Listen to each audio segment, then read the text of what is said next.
To our amazing Infidelity Tales Lab family, welcome, and thank you for joining us. Your support means the world. Quick question, where are you listening from today? Which city? Which country? Drop it below. Now let's dive into today's story. The steady rhythm of windshield wipers cut through the torrential rain as Ramon Conrad's BMW M5 tore through Boston's empty streets. His knuckles whitened against the steering wheel as he replayed Shelby's panic call. "Ramon, the baby, it's coming early." Her voice had cracked with urgency. "I'm at Mass General. Everyone from the shower is here. Please hurry." He hadn't bothered changing out of his tailored suit after the Morrison case wrapped up early. The case that should have kept him occupied all weekend, until it hadn't. The timing nagged at him, but he pushed the thought aside as he swerved around a slow-moving cab. The digital dashboard displayed 3:17 a.m. Ramon had spent enough nights working hospital-related cases to know the graveyard shift patterns. The parking garage shouldn't be this empty, not with a full baby shower's worth of well-wishers supposedly present. His Italian leather shoes echoed against concrete as he strode toward the elevator, each step amplifying the disquiet in his gut. 15 years as a defense attorney had honed his instincts. Something felt wrong. The maternity ward's reception area was deserted except for a young nurse who looked up from her phone as he approached. Her name tag read Jessica. "I'm Ramon Conrad. My wife, Shelby." "Oh." The nurse's eyes widened with recognition. "Mr. Conrad, you'll need to wait. Your brother's already inside with the mother and baby." Ramon's stride faltered. "My brother? Dr. Conrad? He was on call tonight. Such a fortunate coincidence." Jessica's smile faltered as she registered his expression. "I assumed you knew." Sebastian. His younger brother had built his surgical career at Mass General, climbing the ranks with the same ruthless determination that defined all Conrad men. Except Sebastian's ambitions had always carried an edge of resentment, a younger sibling's perpetual grievance at coming second. "Which room?" Ramon's voice was steel wrapped in silk, the tone that had made him famous in courtrooms across the state. "Sir, I really can't." Ramon fixed her with the same stare that had broken witnesses on the stand. "I'm on the hospital's board of directors." Nurse Jessica. "The room number." "Now." She swallowed hard. 2147. But they asked not to be disturbed. He was already moving, muscle memory guiding him through familiar corridors. A lifetime of prosecuting corruption cases had taught him the value of documentation. His phone was already recording as he approached the partially open door. Shelby's voice drifted out, thick with exhaustion, but tinged with something else. Satisfaction?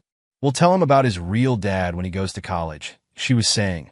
"Till then, we'll raise him with Ramon's money. He makes partner next month. The timing couldn't be better." A soft male chuckle, Sebastian's. "My nephew on paper, my son in truth." Poetic justice. Considering Ramon always got everything else. "Everything except the Conrad eyes," Shelby replied. "Look at him, Sebastian. Those beautiful green eyes, just like yours." Ramon's hand tightened around his phone. The Conrad eyes, that striking emerald shade that had skipped him entirely, manifesting instead in Sebastian and their father. A genetic marker he'd never have passed to any child. "He's perfect," Sebastian murmured. "Worth every risk, every secret meeting. Remember that first night in my office? When I brought you dinner during your emergency surgery?" Shelby's laugh held no trace of guilt. Ramon was so proud of himself for marrying such a supportive wife. His pride was always his weakness. Too busy celebrating his own brilliance to notice what was happening under his nose. Ramon's free hand curled into a fist, but his breathing remained steady. Controlled. He'd built his reputation on turning emotion into ammunition, weakness into weapon. "How long can you stay?" Shelby asked. "My shift technically ended an hour ago. The benefits of being department head, no one questions my hours." Sebastian's voice dripped with smug satisfaction. "I've already updated the birth certificate.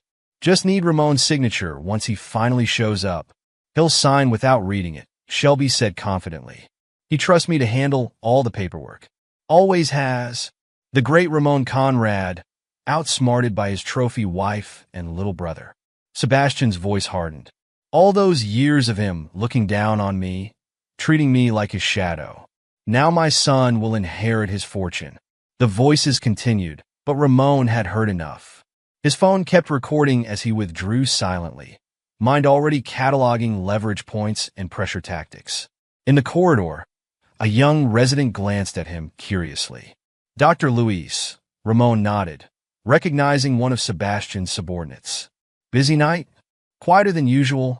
Actually, just that one delivery in 2147.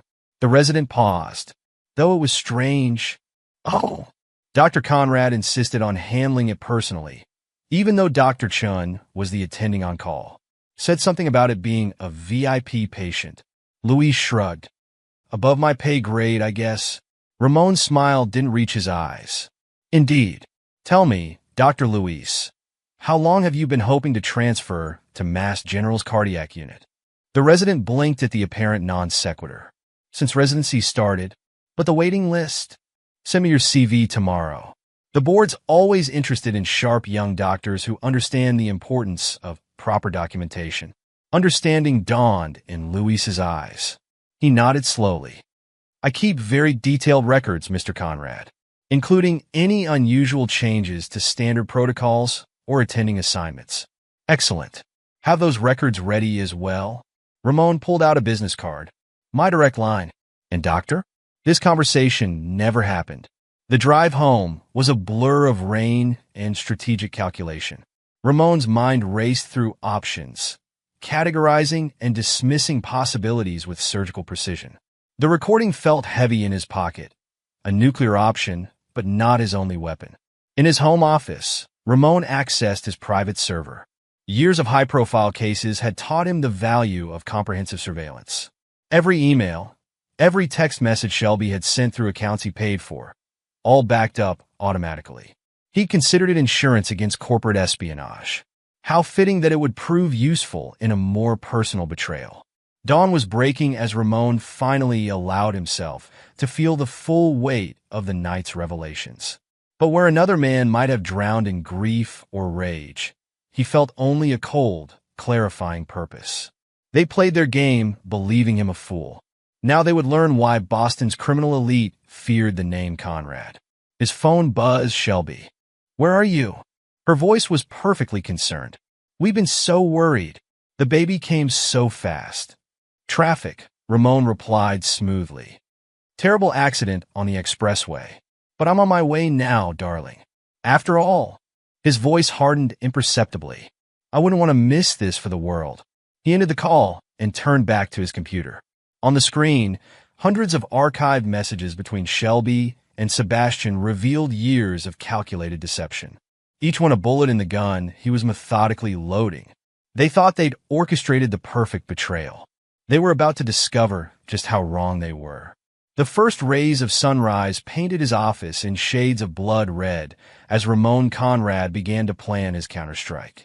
In the hospital across town, his wife and brother cradled their newborn son, basking in the warmth of their imagined victory.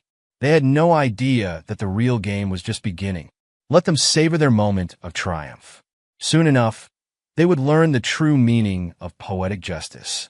The end of Act I approached, but for Ramon Conrad, this was only the opening move in a game he intended to win. After all, he hadn't become Boston's most feared attorney by showing mercy to those who betrayed him. Dawn broke over the city as Ramon straightened his tie, checked his recording one final time, and prepared to meet his newborn son. The mask of the proud father was firmly in place, concealing the executioner beneath. The game was set. The pieces were in motion, and Ramon Conrad never lost a game that mattered. The rhythmic ticking of Ramon's Patek Philippe watch filled his parked BMW as the first hints of dawn crept over Mass General's parking garage.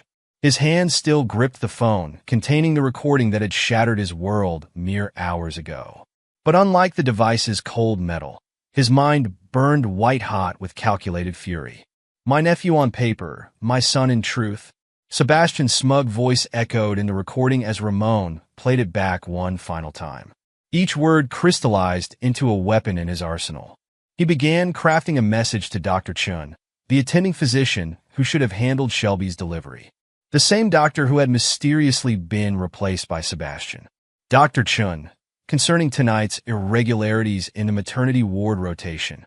Ramon's fingers flew across the screen, his legal training automatically documenting the first threads of what would become an intricate web. His phone buzzed with a text from Shelby. "Where are you? The nurse said you were here earlier." Ramon allowed himself a thin smile as he ignored the message. Let them stew in their uncertainty. He had other priorities. Opening his laptop, he accessed the hospital's administrative portal, a system he knew intimately as board member. Years of handling medical malpractice cases had taught him exactly where to look for irregularities.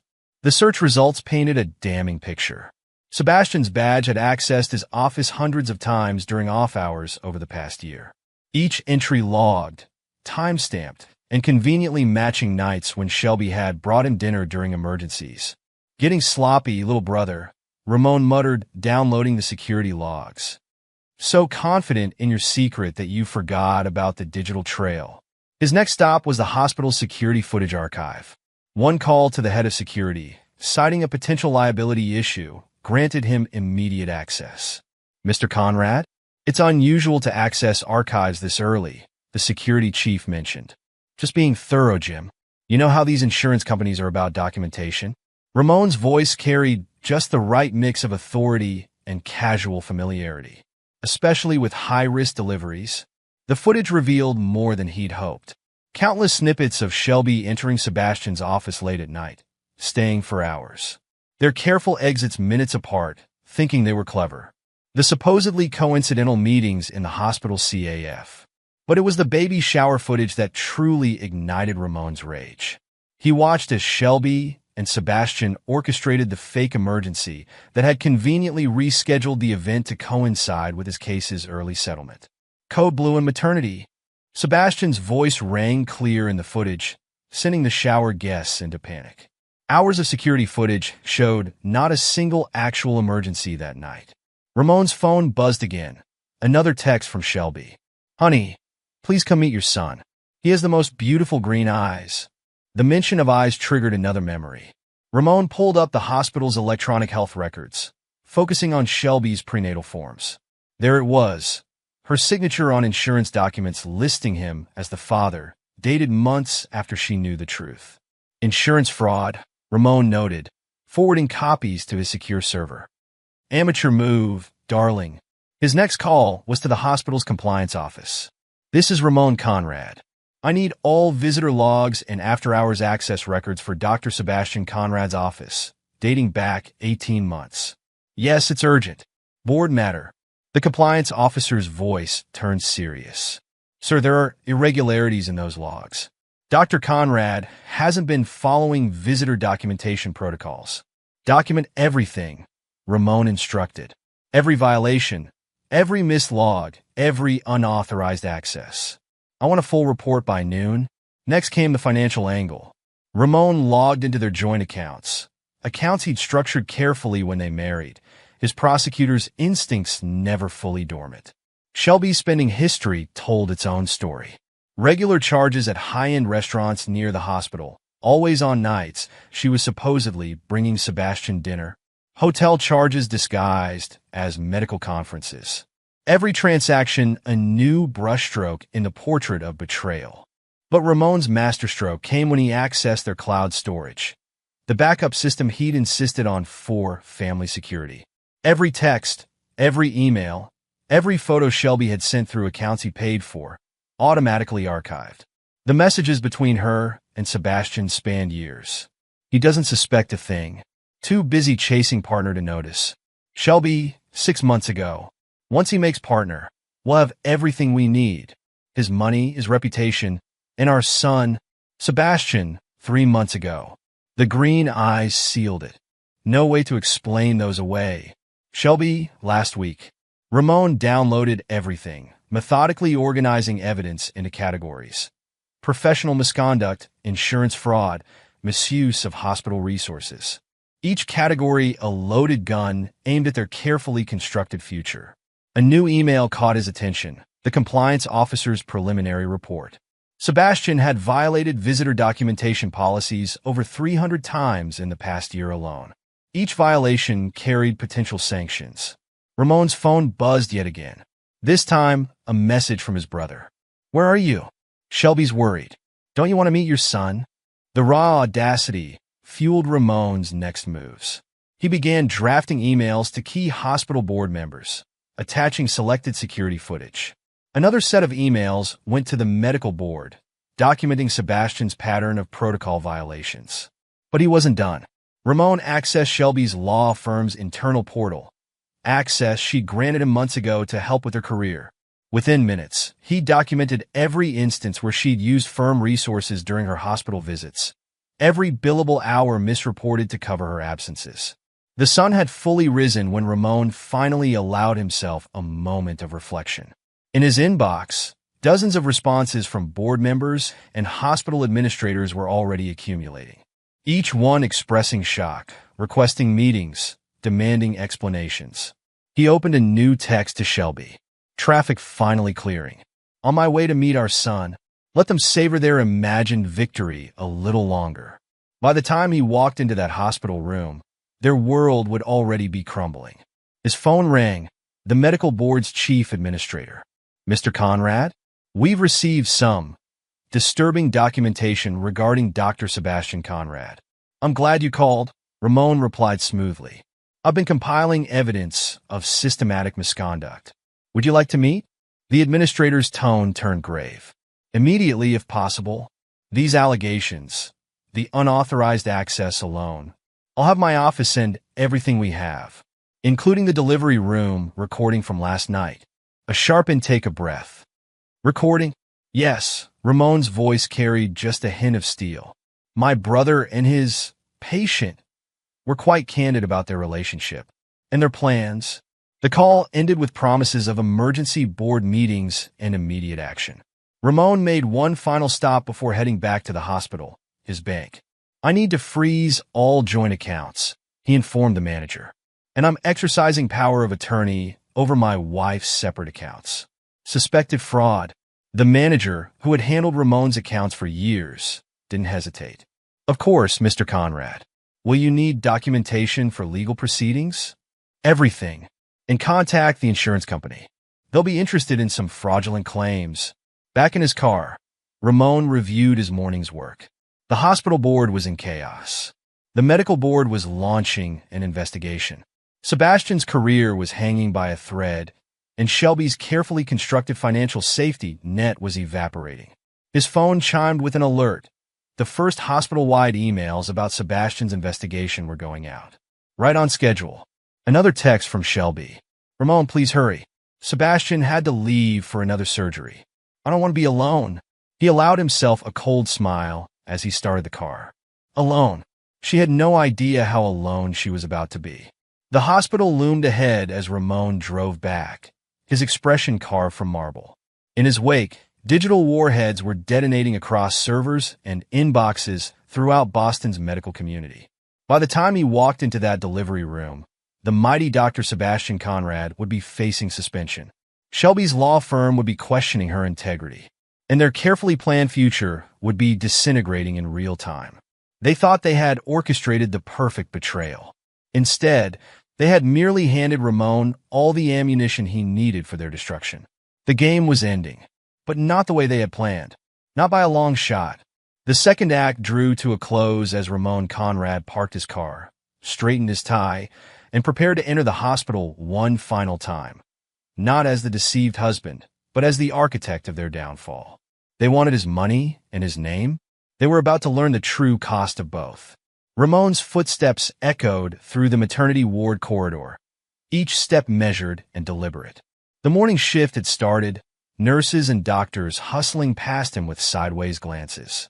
News traveled fast in hospitals, especially when delivered through internal messaging systems. Sebastian's phone chimed with increasing urgency as Ramon approached room 2147. Through the door's window, he watched his brother frantically scanning through emails, color draining from his face. "This can't be happening," Sebastian muttered, fingers trembling over his phone screen. "Who could have?" Ramon pushed open the door. "Congratulations." His voice cut through the room like a scalpel. "The video of your little confession has gone viral. The board's particularly interested in those unauthorized after-hours visits. Shelby bolted upright in her hospital bed, grabbing for her phone. Her face contorted as notifications flooded her screen. "What have you done?" "Done?" Ramon's smile never reached his eyes. "I simply shared some interesting hospital security footage. Your law firm seems especially interested. They're tagged in quite a few posts." Sebastian stood, trying to summon his usual arrogance. "You're bluffing. There's no proof of 317 unauthorized access logs to your office in the past year alone." Ramon pulled out his phone, scrolling through documents. Interesting timing, too. Always matching Shelby's emergency dinner deliveries. "Those were legitimate medical consultations," Sebastian sputtered. "Really? The hotel receipts suggest otherwise. As do your text messages about timing the birth to coincide with my partnership announcement." Shelby's phone rang, her law firm's managing partner. She declined the call with shaking fingers.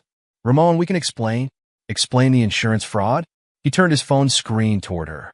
"These prenatal forms listing me as the father should be interesting to investigators, especially given your documented knowledge of paternity." The baby stirred in his bassinet, drawing Sebastian's attention.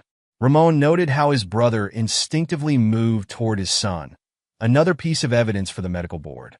"You're destroying everything over wounded pride," Sebastian spat. "Pride?" Ramon's laugh was cold. "You plotted to steal my money, my name, and my reputation. Now you'll lose yours instead." Shelby's phone buzzed again, another partner calling. "Please, Ramon, think about the baby. Your son." He emphasized the word. "Don't worry. The paternity test I've demanded will ensure he gets his real father's name. Though Sebastian's upcoming unemployment might complicate child support." Sebastian lunged forward, but Ramon didn't flinch. "Touch me, and assault charges will be the least of your concerns." A nurse appeared in the doorway. "Dr. Conrad? The chief of surgery needs to see you immediately." Sebastian's face crumpled as reality set in. "This will ruin my practice, my reputation. Should have thought of that before using hospital resources for your affair." Ramon straightened his tie. "The board's particularly interested in how you manipulated schedules to deliver your own child. Quite the ethical breach." Shelby's phone lit up with a text from her firm.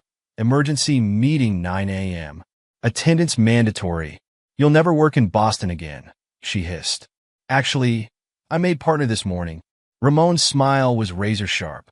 "The firm was impressed with how I handled this case. They're adding medical malpractice to my portfolio." The next weeks unfolded exactly as Ramon had orchestrated. Sebastian's surgical privileges were suspended pending investigation, his wealthy private practice clients fleeing at the first hint of scandal. The hospital board's hearing was particularly satisfying. Ramon sat in the back, watching his brother try to defend years of ethical violations. "Love justified the risks," Sebastian argued, his normally confident voice cracking. The board chairman's response was ice-cold. "Love justifies violating patient care protocols? Falsifying medical records? Using hospital resources for personal affairs?" Shelby's professional collapse was equally swift. Ramon received updates from former colleagues at her firm. "She's been terminated," his friend Thomas reported over lunch. "The insurance fraud alone? Plus she burned through her billable targets covering up those hospital visits." "How unfortunate," Ramon replied, cutting into his steak. The divorce proceedings were a masterclass in legal precision. Ramon's documentation left no room for manipulation. "The paternity test confirms the child is not yours," his divorce attorney announced. "Combined with the documented fraud, she'll get nothing." Ramon nodded, signing the final papers. "And Sebastian? His medical license hearing is next week. Given the evidence of professional misconduct, suspension is likely." 1 year later, Ramon stood at his corner office window, admiring the Boston skyline. His phone buzzed with a news alert that made him smile. Former Mass General Surgeon takes position at rural Maine clinic. The article detailed Sebastian's fall from grace, his prestigious career reduced to working in a small-town medical center. His attempt to maintain his Boston practice had failed as wealthy clients fled the scandal. Another notification popped up, an email from his private investigator. Subject spotted working as paralegal in hometown law firm. Attempts to claim increased child support denied due to plaintiff's reduced income. Child healthy, distinctive green eyes noted. Ramon archived the email, then turned to his desk. The digital frames cycled through old family photos, reminders of the price of betrayal. A knock at his door interrupted his thoughts. "Mr. Conrad, your next client is here. Another medical malpractice case. Send them in." Ramon straightened his tie. Earlier reflections forgotten. The past was settled. Justice had been served. The final photo in the frame showed a family gathering from years ago. Sebastian and Shelby stood together, their secrets still safe, their futures still bright. That future had shattered under the weight of evidence that didn't lie, even when people did. Ramon switched off the frame and turned to greet his client. The game was over. He had won. And somewhere in rural Maine, a toddler with striking green eyes would grow up knowing that sometimes the most devastating evidence isn't found in DNA or video footage. It's found in the calculated precision of justice served cold. Epilogue: 5 years later. Ramon Conrad's corner office on the 42nd floor of Boston's most prestigious law firm offered a commanding view of the city he now dominated. The morning sun glinted off his newly minted nameplate. Ramon Conrad, Senior Managing Partner, Medical Malpractice Division. His phone buzzed with a familiar notification. His quarterly update from the private investigator he kept on retainer. Subject S. Conrad continues employment at Pine Valley Medical Clinic, Maine. Annual salary remains $85,000, down from previous earnings of $875,000 at Mass General. Recent application for position at Portland General Hospital rejected due to ongoing medical board restrictions. Subject S. Miller, formerly Conrad, still employed as paralegal at Thompson & Associates, New Hampshire. Salary $42,000. Third attempt at paralegal certification exam failed. Recent petition for increased child support denied due to Subject S. Conrad's limited income. Child, age 5, enrolled in local public school. Distinctive green eyes noted. No contact with maternal or paternal extended family maintained. Ramon archived the report with a satisfied smile. His quarterly check-ins weren't born of lingering attachment, but rather a businessman's desire to verify his investments' returns. "Mr. Conrad?" His assistant Sarah's voice came through the intercom. "Dr. Chun is here about the Morrison case. Send her in." Dr. Jessica Chun, now chief of obstetrics at Mass General, entered with a confident stride that had been absent 5 years ago when she'd first testified about Sebastian's ethical violations. "The board received another appeal from your brother," she reported, settling into a chair. "Same argument. Claims the suspension should be lifted since he's served his time." Ramon raised an eyebrow. Their response? Denied. Again. Jessica allowed herself a small smile. "His conduct violated every ethical standard we have. Using hospital resources for an affair, delivering his own child, falsifying records. The board considers him a permanent liability. He's lucky to still have a license at all. A restricted one." Jessica pulled out her tablet. "Speaking of restrictions, you'll enjoy this. Remember that nurse who tried to block you that night? She's now head of maternal care protocols. Rewrote the entire visitor documentation system." Ramon nodded approvingly. Professional competence always impressed him, even when it had once been used against him. His phone lit up with another message. This one from Thomas, his old friend at Shelby's former law firm. "Thought you want to know. She tried applying for an associate position here. Using her maiden name, probably hoped we wouldn't connect the dots. Should have done better research. I'm on the hiring committee now." Ramon's reply was succinct. Standards must be maintained. A knock at his door revealed Sarah again. "Sorry to interrupt, but you have that charity board meeting at 11. The Children's Hospital Wing dedication. The Conrad Family Pediatric Care Center," Ramon confirmed. "My father's legacy deserved better than Sebastian's disgrace." After Jessica left, Ramon allowed himself a moment of reflection. The medical community's respect for the Conrad name had been salvaged, redirected from Sebastian's tainted reputation to Ramon's philanthropic works. His laptop chimed with an email from his realtor. Property update. S. Conrad's main residence remains underwater. Third refinancing attempt denied. Property taxes 3 months overdue. Sebastian's financial free fall had been particularly satisfying to watch. His brother had once sneered at Ramon's careful money management, preferring to live on credit and reputation. Now both were exhausted. A news alert caught his attention. Pine Valley Clinic faces budget cuts. Rural healthcare crisis continues. The accompanying photo showed Sebastian in wrinkled scrubs, looking a decade older than his 40 years as he treated minor injuries and wrote prescriptions for the common cold. Gone were the complex surgeries and wealthy private patients. Gone was the respected surgeon who had once looked down on his mere lawyer brother. Ramon opened another email, this one from his contact at New Hampshire's Bar Association. Miller's fourth attempt at paralegal certification scheduled for next month. Previous failures noted in application. Supervisor reports ongoing issues with attention to detail and documentation procedures. The irony wasn't lost on him. Shelby, who had once mocked his obsession with proper documentation, now couldn't master basic legal filing procedures. His investigators' latest photos showed her living in a small apartment above a diner, driving a 10-year-old Honda, and shopping at discount stores.